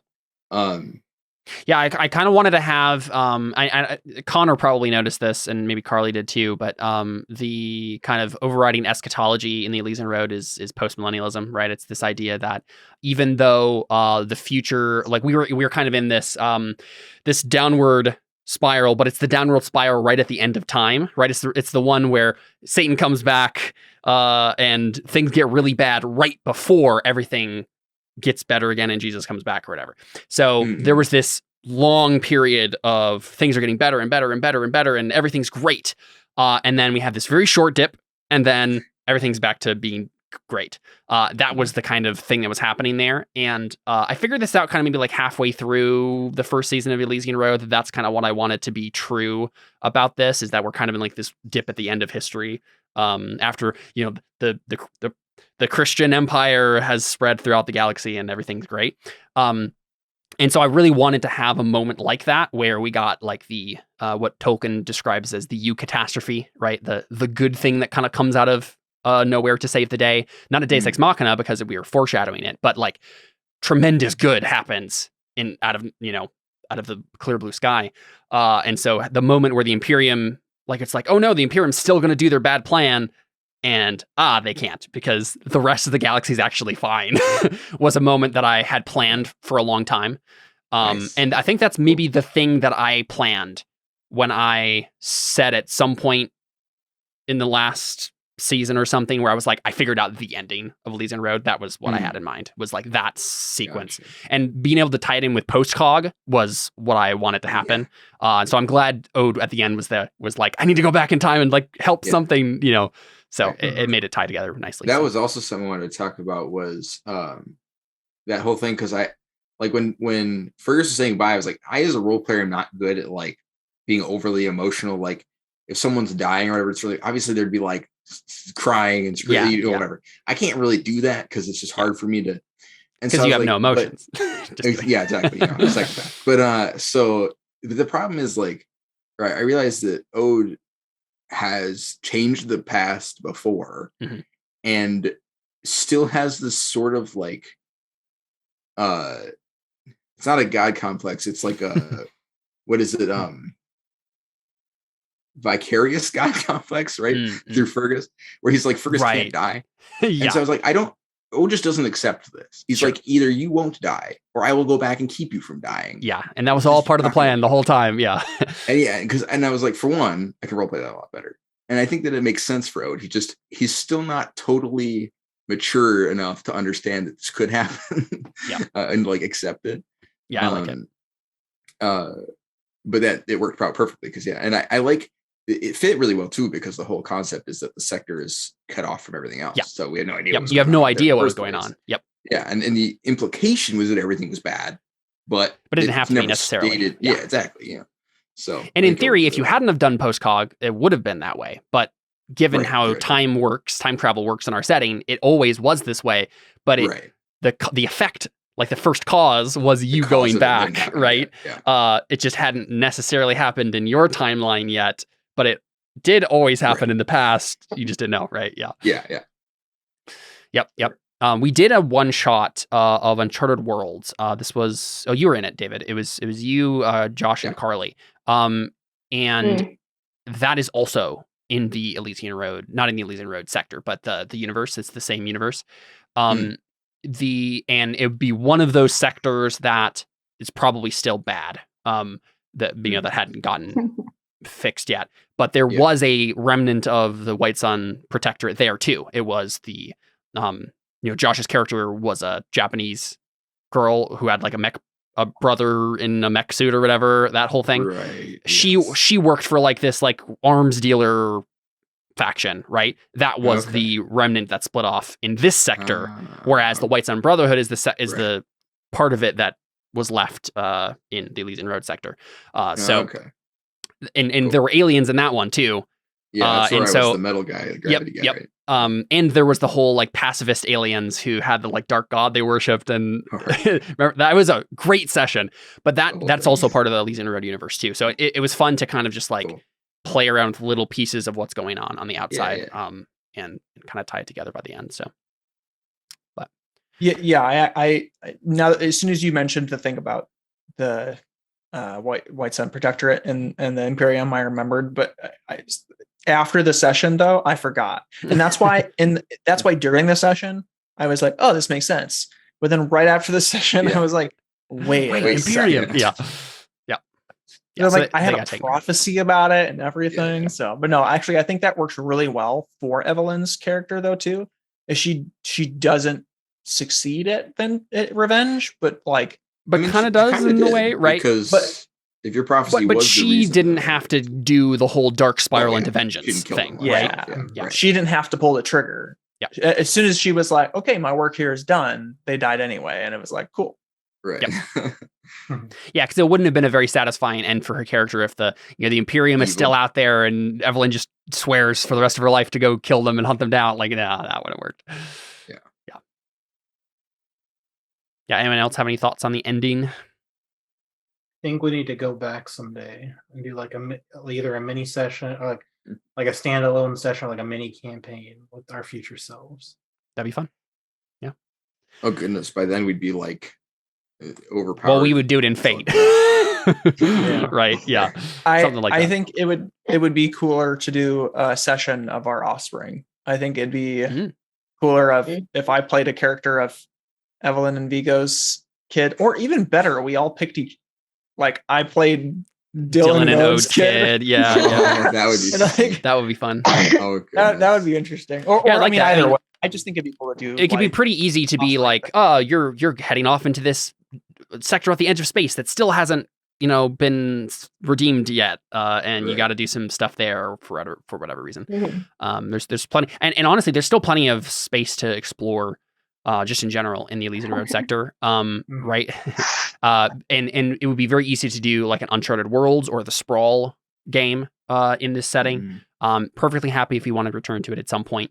Even though we got the like mega happy ending here with the like whole galaxy is but even in Star Trek where supposedly everything is a socialist utopia, there's still bad stuff happening. So like the history hasn't actually ended yet, so there's still stuff to do. When we do our mothership horror space game, we'll have to do it in this.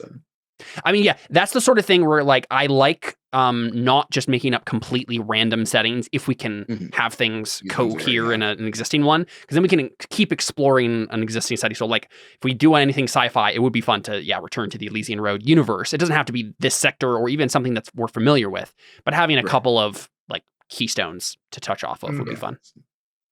Cameos. Yeah.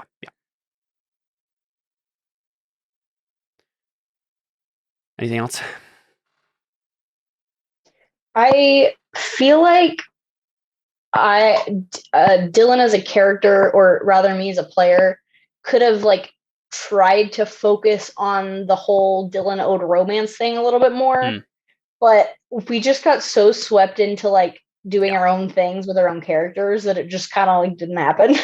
And there was so much constant tension and battles and moving forward into new missions. It just worked better to just kind of blanket everything at the end with the excuse of like Dylan just needed like Till's permission basically.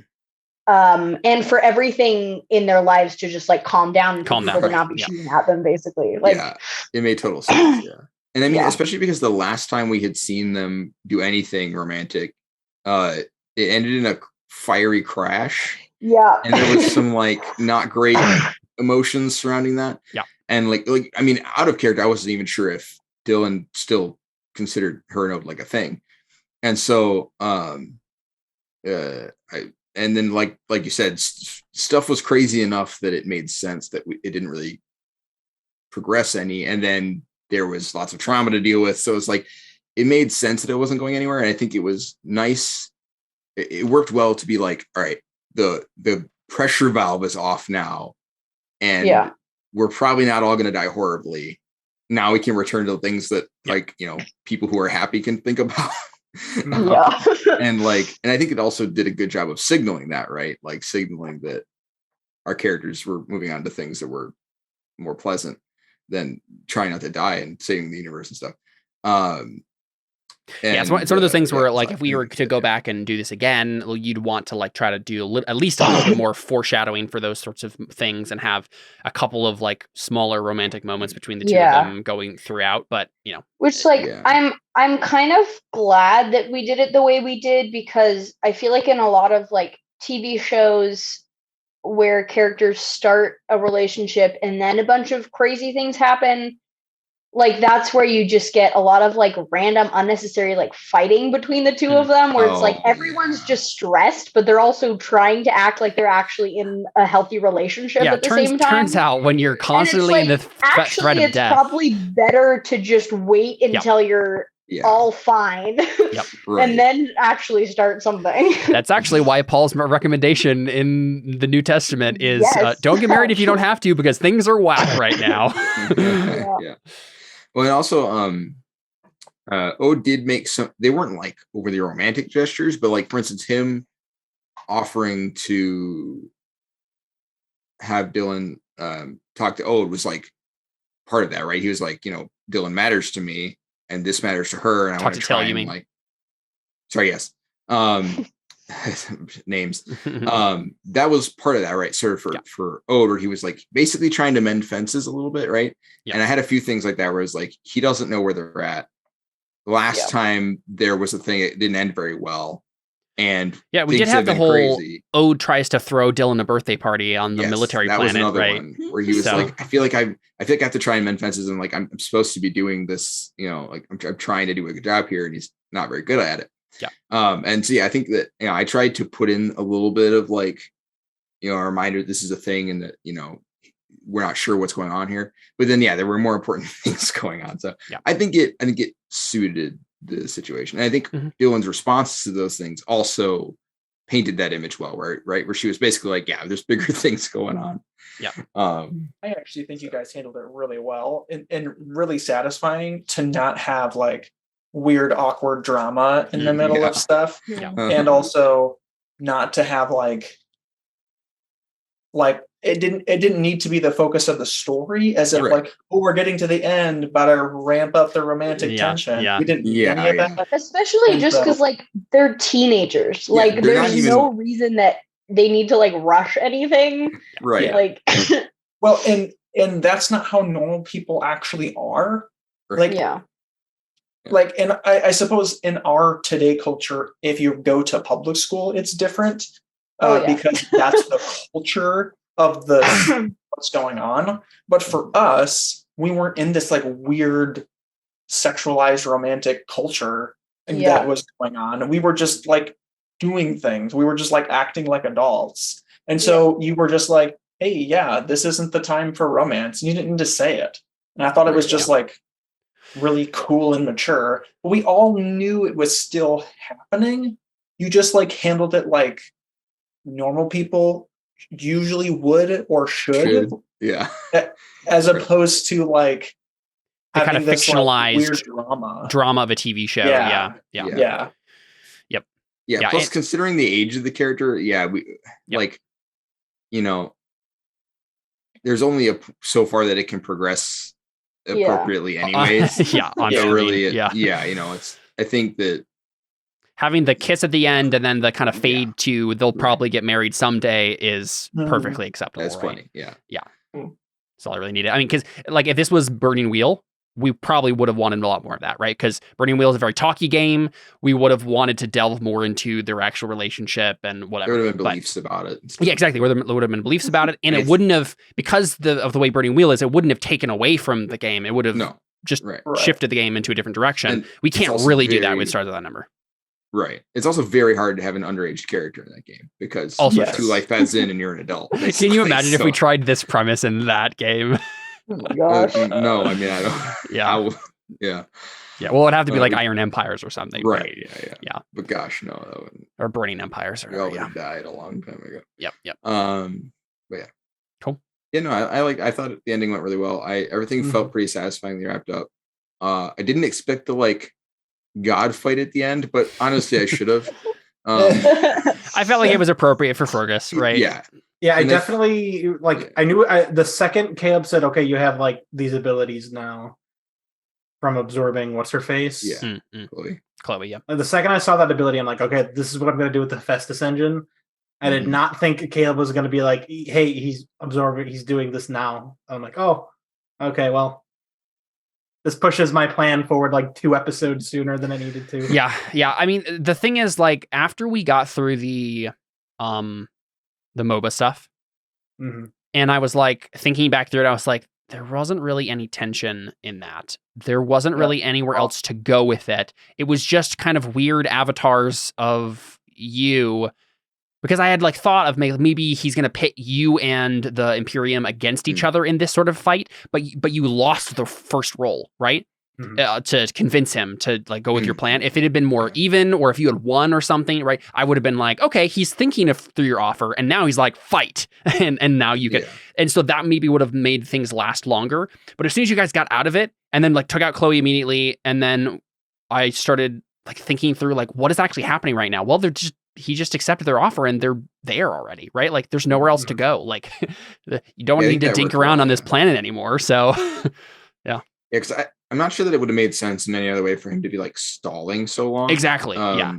So yeah, I think that it might have even been pushing believability that they had managed to get past the AI in that amount of time anyway, right? So, there, the amount of having to take, or maybe that's contrary to the point you're making. No, it makes, and I mean, also, I think it worked because he's a psychic god, as we saw, but yeah, no, what you said made sense. Yeah, it's already, that's what he would have tried to do, and there's nothing really in between that. So yeah. So yeah, I think that worked, and it ramped things up fast enough, and I don't really think that it needed to be dragged out any further, it sounded right, extended further. Yeah. Because it just, I mean, I think we hit the point that we needed. And as soon as Fergus teleported everybody there, that's what I knew. I was like, okay, this is the end. We're just going to ramp to the end. So. And for the situation where Vigo was almost dead, if Fergus had failed that luck save, I was going to ask you, first of all, I had no idea what I was going to do. But as I, after the session, I was like, well, what I would have done, I would have asked you if I could spend all of my effort and torture, whatever I needed to do, to go back in time all the way to when what's his face, Sigmund, asked us what we'd offer him. And I was going to say, I'll give you the Hephaestus dungeon, and mean it. And then have this moment where they're like, hey, what you doing, Evelyn? Yeah. And just be like, just trust me, guys, it's all good. Yeah, that would have been a great because that could have been a sense the need thing, right? Precog in the past. Yeah. And then we could have been all of this has happened in your mind and you saw this. Yeah. That could have been a fun way to go. Yeah. Cool. Well, any other last thoughts? Actually, one last thing is, did you have this Sigmund character in mind, before this? So I know you mentioned hey, big dark bad guy Sigmund, but I was like, oh, that's just a fun lore piece that So I knew about this guy since Fergus made that roll about the creepypasta thing that he found and drank the. How long ago was that? Season 1, middle of season 1. But I didn't know who he was in its entirety until season 2 sometime. We did a one shot with David and Chad and another guy from my Discord set on id set on the in the edible system there, where they were investigating his like weird nanite vault layer thing, which is that was the destroyed thing that you found, and then you're like, okay, you have to move past it. That was that thing, and so at that point, I knew. I think I may have made it up during that one shot what the guy actually was. I had some ideas at least, but at that point, I was like, okay, good. It felt a little bit disjointed to me to have him be. It felt kind of like what's it called, the Steelheart series, where it's like the real big bad Calamity guy is Calamity, but that like it's foreshadowed the whole time that like okay, we're gonna have to deal with this problem. We're gonna have to deal with the moon problem, right? But you don't know how, and I feel like that was kind of how Sigmund was to me, and I think it was because you made him up in a one shot, and then it's as if you expected like that to have been the foreshadowing for us. I feel like that's why it felt a little bit disjointed to me. Not that it wasn't like a fun like thing that we went up against, but especially for my character, like my enemy was the Imperium. Yeah. And then when it was like, ooh, well, actually, and that's the thing, I can just kill this guy. The issue, right, was when you guys got there was a couple of different things that I had thought were going to go differently, and based on the roles that happened. Like Chloe? Yeah, well, Chloe and other things like that. Yeah, that would have gone very differently, and you would have had more time to actually like face the Master of War, who was going to be the ultimate Imperium enemy and stuff. But when you took out Chloe, and went to them, and then failed the role to try to convince him, I was just like, I think this is what happens, and like, I was thinking through like when you guys were in the video game space, I was like, what are they doing? I was like, I think they're just going to the Vestas engine. Like, I don't know why they would be stalling or doing anything else. He accepted their offer. He wants to do this. He wants to rule the galaxy. That's what he's doing. And at that point, I was like, okay, well, I wish that there would have been more of an opportunity for Evelyn to go up against the Master of War. I really wanted Ode specifically to have like a epic warrior against epic warrior fight, right? Like, because he would have been like maxed out warrior stats with all the tricks that Ode would have up his sleeve, and Ode and Dylan would have to take him out. Because he took out his son, and now he has to take out the father, right? Mm-hmm. But it just didn't end up shaking out that way. Yeah. So, and also just to point out, we did know about Sigmund ever since the map thing came up, because he was the one with the map. Yes. And I also wonder if maybe it would have been a little less disjointed for you, Connor, if the first season hadn't happened like 4 years ago. Mm-hmm. Because if you'd been watching this show in order, it probably wouldn't have been quite as we would have, right? Because we have the guy drinking the purple liquid, the weird guy from drinking the purple liquid. We have the guy who bought the map, and there's this weird guy who bought a map, and we don't know what it is. That was all foreshadowed. And then we had this one shot, which in theory, someone who's watching my channel would also have watched and be like, oh, it's Elysian Road. Right. Like that was kind of what I was thinking, is like, I am putting foreshadowing down, but it makes sense that it didn't work as well for you. And that's mostly because my character goals weren't aligned with that, but I liked how it ended because it gave my character a better, happier ending. Yeah. Whereas if she had the moment where she's like killing the Imperium, she wouldn't have had as much of a happy ending. Yep, agreed. So I liked how it turned out. She did get to have sort of like her versus the Empire fight with the strategy thing you were doing before the mech showed up. Yes. So that was, at least she got to have her sort of like stick it to the Empire's units with my and I was expecting that to happen when you were in orbit over Oedipal or Ida or whatever. But I'm fine that it happened over Bratislav too, right? That ended up working out pretty nicely. That was like it was kind of a weird sequence for me with the whole Bratislav stuff, because it went really quickly, and you guys like got God AI like right afterwards. But it was like one of those things where like everything kind of just worked out, and it seems too perfect to not go with. And so things. Yeah, I never expect things to turn out the way that they do, and I'm always like, why didn't I expect this to turn out this way at the end of it, given who we are as players? Yeah, right. It's always so funny, especially for that fight, like, oh, big space battle fight that we are clearly losing. And it's like, you know what? What if we just like took over a God AI instead? And then. Mm-hmm. Yeah, that's one of those things, right? Like if another group playing Stars with that number by the book would be like, oh man, we gotta like figure out all the, what can we do with our psychic abilities? What can we do with that are actually in the rules here? But we like being like, what if, like Jared specifically likes being like, okay, hear me out. What if I do this completely off the wall thing that kind of makes sense within the rules, but is definitely outside of the rules, and he rolls really well, and then it happens, right? So yeah. But I feel like we have tons of fun doing that, so I don't really care. Well, that's what makes it unpredictable, some of it. And as long as it still kind of fits the general vibe of the rules and the abilities you guys have, I'm happy to let you guys go out of the box with those things, because especially a game like Dungeons and Dragons or Stars Without Number, they don't have as many tools to do out of the box stuff like that. Burning Wheel, very easy to do out of the box stuff, because it's just it's all skills. You can come up with what the obstacle is based on how hard it is. Like it's a wide range of possibilities. Whereas this one, it's like here you have a sword, you have a telepathy, and 100 meters. Exactly, 100 meters or less. Yeah, as opposed to more vague parameters. That's one issue I have with D&D, where it's like, you make vines, they do this and nothing else. And you're like, but what if I just make the vines on the wall and climb? No.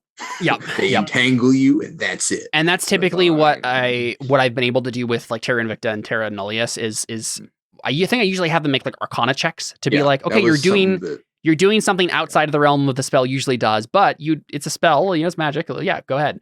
That was something I saw Adam do, and I was like, thank you for those are the most creative, fun moments in Dungeons and Dragons when you're like, this should be able to do this, and then the dice actually say, yes, you can, and then And it makes sense that it's like, we're using the mechanics of the game with a roll to like, you're going outside of the normal application of the spell, but we can still. But it's not. Right? It's not. Shouldn't be off limits entirely. Right. Exactly.